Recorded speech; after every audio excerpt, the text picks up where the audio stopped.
یمن کے بادشاہ ذونواس نے نجران کے عیسائیوں کو جو اس سرزمین کے نزدیک بستے تھے اس لیے بہت تنگ کر رکھا تھا کہ وہ اپنا دین مسیحیت چھوڑ دیں۔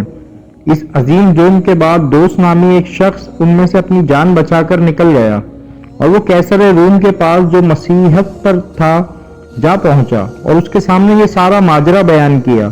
چونکہ روم اور یمن کے درمیان فاصلہ زیادہ تھا لہذا اس نے حبشہ کے بادشاہ نجاشی کو خط لکھا کہ وہ ذونواس سے نصارائے نجران کا انتقام لے، اور اس خط کو اسی شخص کے ہاتھ نجاشی کے پاس روانہ کیا۔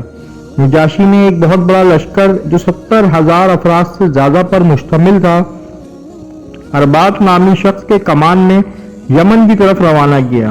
ابرہہ بھی اس لشکر کے افسروں میں سے ایک تھا۔ ذونواس کو شکست ہوئی اور اربات یمن کا حکمران ہو گیا۔ کچھ مدت کے بعد ابرہہ نے اربات کے خلاف بغاوت کر دی اور اس کا خاتمہ کرنے کے بعد اس کی جگہ پر بیٹھ گیا۔ اس واقعے کی خبر نجاشی کو پہنچی تو اس نے ابرہہ کی سرکوبی کرنے کا مصمم ارادہ کر لیا۔ ابرہہ نے اپنی نجات کے لیے اپنے سر کے بال منڈوا کر یمن کی کچھ مٹی کے ساتھ مکمل تسلیم کی نشانی کے طور پر نجاشی کے پاس بھیج دیے اور وفاداری کا اعلان کیا۔ نجاشی نے جب یہ دیکھا تو ابرہہ کو معاف کر دیا اور اسے اس کے منصب پر برقرار رکھا۔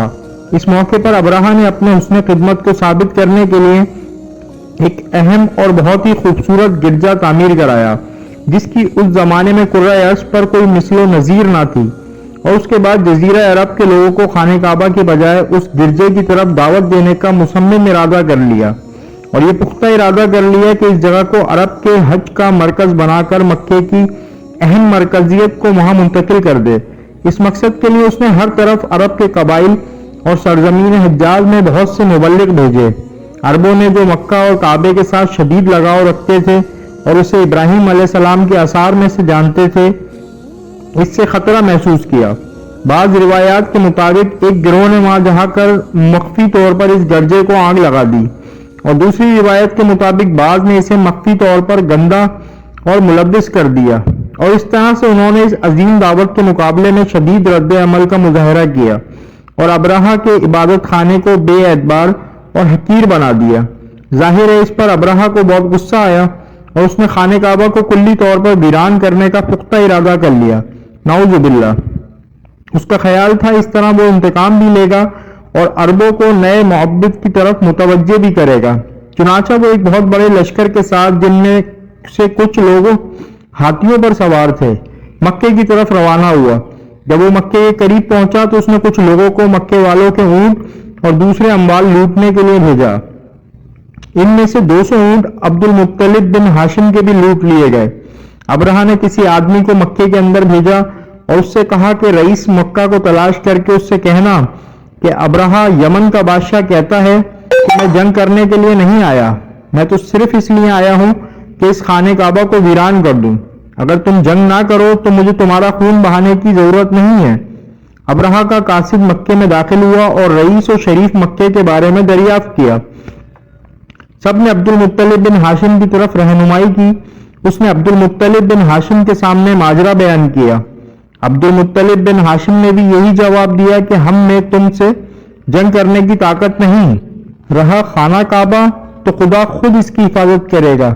ابرہہ کے قاصد نے عبد المطلب بن ہاشم سے کہا کہ تمہیں میرے ساتھ اس کے پاس چلنا پڑے گا۔ جب عبد المطلب بن ہاشم اس کے دربار میں داخل ہوئے تو وہ آپ کے بلند قد، حسین چہرے اور حد سے زیادہ رعب اور دبدبے کو دیکھ کر سخت متاثر ہوا، یہاں تک کہ ابرہہ ان کے احترام میں اپنی جگہ سے اٹھ کھڑا ہوا اور زمین پر بیٹھ گیا اور عبد المطلب بن ہاشم کو اپنے پہلو میں بٹھایا، کیونکہ وہ نہیں چاہتا تھا کہ انہیں اپنے ساتھ تخت پر بٹھائے۔ اس کے بعد اس نے اپنے مترجم سے کہا کہ ان سے پوچھ کہ ان کی کیا حاجت ہے۔